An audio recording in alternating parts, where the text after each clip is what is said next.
Coach. Good to jump back into this. It's been a little bit since I've been in the booth here, but got a lot of ideas for topics, and I'm just trying to narrow it down for a little while, and landed on this one because I've actually been starting to take in some photo jobs and try to make sure that I've got my processes down and that sort of thing. And so today we are going to talk about a workflow. Why you need a workflow? Well, first, what is a workflow? Why you need it?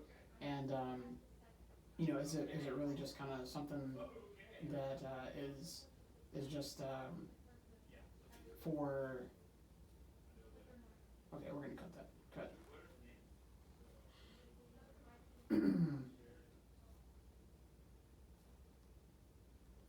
Hello everyone. This is Corey with Camera Coach, and welcome to another episode of Full Frame with Corey.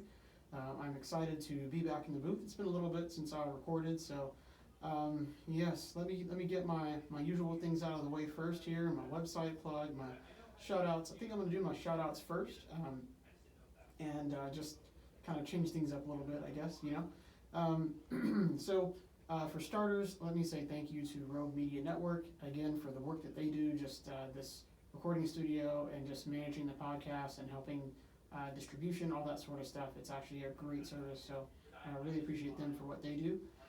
And it is official now. I'm going to be teaching after-school photography classes with Triple Win Waco. So big shout out to them as well. Very excited, very excited. And then always a thank you to my Patreon supporters, Mandy, Kenan, LaShonda, and Corey. So more about Patreon later. Let's go ahead and just kind of talk about the website. The website's been in the process of being overhauled a little bit and just kind of streamlined so that it's easier to navigate. And so I want to make sure I mention that up front. If you have not visited the website at photocameracoach.com, please take the time to check it out. I've got everything from sample images to videos. The blog is there. You can subscribe to the newsletter. Also, it's got the gear guide. So one of the biggest things I think with the website is the gear guide, which is just where you can find a lot of links for recommended equipment, whether it's photo or video work, something simple like a tripod, or even just like a light stand or something like that, all the way up to camera bodies or lenses, gimbals, you name it, drone. I think my DJI Mavic Air is on there as well. So a lot of that equipment that is recommended, actually I'd say 99% of the things on there are actually things that I personally own and have used over my time as a photographer. So if it's not something I own, I've actually somehow come in direct contact with it. It's not some random thing I'm just putting out there just because. It is something that I think is quality-wise, it's worth it, and whether it's something small or something big, I just kind of put it out there to recommend. So, and those links are Amazon links. I do want to mention that. So I am an affiliate, and so I do make a small commission off of those. But I don't subscribe to say that you have to go through Amazon. Whatever, wherever you find the equipment is best. But if it's comparable and as far as the price goes, and you can support what I'm doing through actually buying through those links, then I definitely appreciate it. So there we go. All right, so let's move on. Let's move on to some real talk about photography here. So today's topic is going to be a workflow. Why you need a workflow, and specifically a workflow for editing. So I'm going to cover a couple just little tenets of it. What is a workflow and why you need it. And just kind of my thoughts on this. I've been doing photography for about 13 years now, and I've learned a lot, sometimes just from other people telling me, and sometimes through experience. And this one's more so, I'd say, born out of experience. Just through my work over time, I've just kind of learned that this is something that if I would have done it earlier, then I could have probably been a little bit more successful earlier. And so here we go. All right, so what is a workflow? Generally speaking, I'm going to define it as a specific repeatable process that will help you kind of break down large tasks to make them more manageable. And not only to make them more manageable, but as I said earlier, a repeatable process. It's something that will allow you to to do something consistently. And what I mean by that is not just something, since we're in kind of the context of editing, we're talking about, the back end of photography, right? So one of the biggest surprises or aha moments that a lot of my intro to photo students have is that photography is hard work, okay? And it's hard work because there's a lot of hidden work that people just don't know about. And that's just, they don't know until they get into it, right? And so I'm talking about the editing and distribution side of photography. You go out, you take your pictures, right? You're not done. You have just as much time that you spent taking pictures, probably more, really, to edit and to get through all the pictures and get them back to the client. Even if the client's just like a family friend or something like that, it's just some random pictures, it's not really for a job, there's still work. You still got more you got to do, unless you're just going to give them all the blurry ones and everything, right? So just take the pictures, hey, here's the memory card or whatever, right? Very few people I know tend to do that. And the more you start to care about your work, you won't just hand someone your card or just do a photo dump like that. You just won't do it. So, so that's really kind of, I would say, what it is, and why you need it. It's really going to help you to be more consistent in what you're doing, and that also means that your consistency is going to help to clear things up so you can take on a larger load, and so your capacity is going to increase because you're able to manage different jobs at once. So let's say that you have 3 photo shoots in 2 weeks, right? So it doesn't really matter how big or small these photo shoots are, but let's just kind of say, hey, in a 2 week span, you got 3 photo shoots, so 3 sets of pictures that you've taken that you've got to process and you've got to distribute to whomever, right? And so if you're not organized on the back end, then what's going to happen is everything's just going to get all jumbled up, right? And you won't really be able to track your process and distribute in a timely manner. A lot of times when I talk to coaches, I do some sports photography, right? And so it's schools started, and so fall sports are getting rolling. Been emailing back and forth with a few coaches or athletic directors, and one of their main questions is, what's the turnaround time? So if I do team pictures, or if you do team pictures for us, Corey, then how quickly will we get the photos, right? That kind of thing, or will our kids get their orders?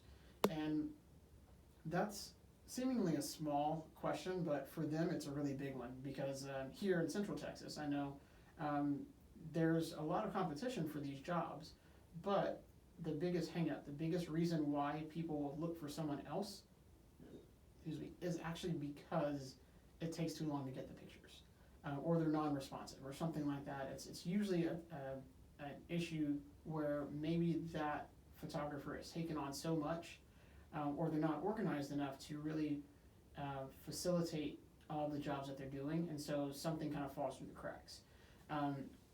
And so if I have a workflow and I say, hey, I did this photo shoot on Monday, 3 days out, I make sure I have them sorted, and then by then 3 more days, so by end of week they're sorted and they're edited, right? Then another 3 days for processing if they're orders, get through all of those, 3-4 days, and then by the end of week 2 I should have orders in hand, or maybe just after that, right? So if you have something that you can kind of manage and keep a flow of, then it's going to really help you. So if I started one on Monday, but I didn't do my next photo shoot until Thursday, well then I should at least have gotten through my sorting for that first shoot before I get into taking more photos.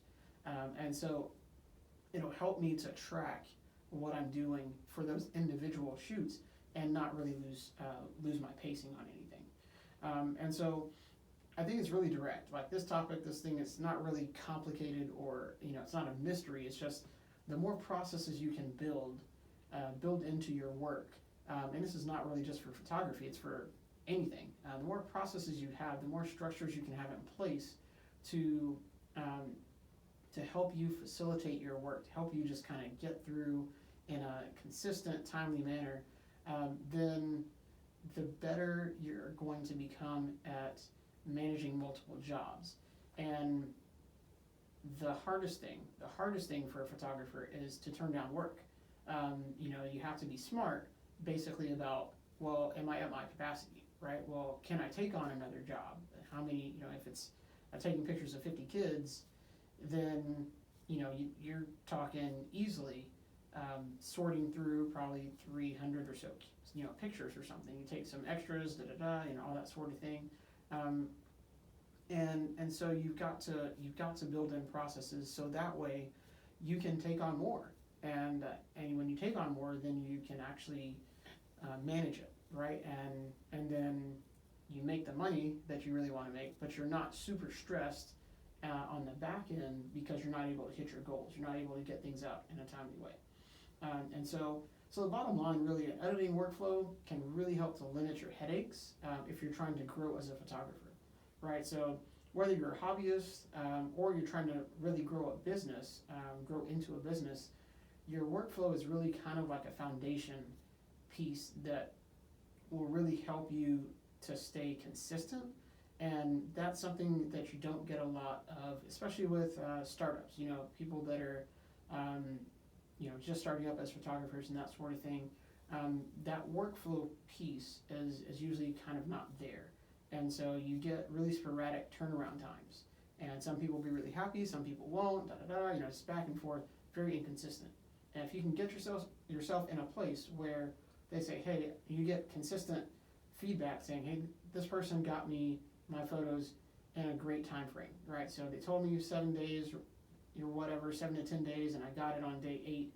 Boom, pictures look great, blah, blah, blah, right? So you can always get people to say your pictures look great, but can they say that your process, that you got things done well, right, in a good timely way? If you can get a number of people saying that, then that'll pull people, that'll actually help to set you apart. And so everybody can take pictures. There's so many people out there that can take good pictures, but this is one of the things that will help to differentiate you from the masses, right? And so if you're one of those that can really handle multiple jobs well and get things out in a timely way, then you're setting yourself up to do well with the clients you have, and over time that's going to pull clients from others that aren't really structured, right? And they'll gravitate towards you, and so you're just kind of setting yourself up for success, right? Hopefully that makes sense. It's not really a soapbox thing, like I said. This isn't really very complicated or anything. I'm not trying to make it that way. It's very straightforward. It's something that definitely can help you as a photographer, especially if you're trying to grow a business. And so, with that being said, take the time to think through, hey, how do I want to process these things? What do I want to do, right? So for me, I take my pictures, I get them in Lightroom. I use Adobe Lightroom for a lot of my processing. I sort, right? Edit the ones that I want to keep, and then export those, and then back up my exports. Okay, and so I give a time frame for each one of those, right? So say 3 days to make sure I've gotten my sorting done, get them imported and sorted. Then, hey, all right, got that step out of the way. Then next is editing. Give a good few days for that, and then export and back up, right? And so if that's the kind of process you can have, it'll help you, and you can say, hey, I'm on step 1 for this group, and I just took the picture for this one. My time frame is here. Boom, boom, boom, boom, boom, right? So you keep a spreadsheet or something like that just to help you manage that. And there are even some apps that are really good as well, just to help you manage the tasks and that sort of thing with deadlines and everything. So there's some good stuff out there to help you stay organized. So if you have questions about this, and specifically like what you could do for your workflow, or questions about software or whatever, I would be glad to help. I'm glad to help answer any questions. You can text or call 254-307-7469. Text would be best. That way I can get back to you kind of more at my convenience. I've got a family at home, and school started back up and all that sort of stuff, so I'm not really going to be able to answer things any time of day, but I definitely will try in a timely manner to return any messages that I get.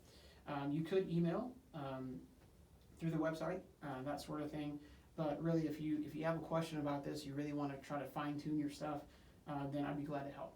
Okay, so that being said, I'm going to go ahead and close out with this one here, this specific episode, because I think we've said what we need to say. It's just a matter of practice, really, in implementing that stuff. And so I'll do what I can to definitely help you in any way to move forward in that. Okay, that just about wraps up today's session. Thanks for tuning in. Before I do close out, I do want to mention again the website, photocameracoach.com. There's the blog, there's a link to subscribe to the newsletter. You can find videos that I publish or produced. You can also find the gear guide if you're looking for equipment, suggestions, that sort of thing. And apart from the website, there are other ways that you can connect or support. Ways that you can do that, you can find me on LinkedIn. My name is Corey Dunnigan. That is Corey. And then Dunnigan is with one N, so Dunigan. You can find me there. You can find me on Facebook at Photo Camera Coach, and that's all one word, obviously. So Camera Coach was already taken, so Photo Camera Coach. And that's probably my biggest, I'd say my biggest avenue for communication is Facebook right now. So if you are not into social media, then clearly there are other ways. The newsletter is definitely one way you can do that.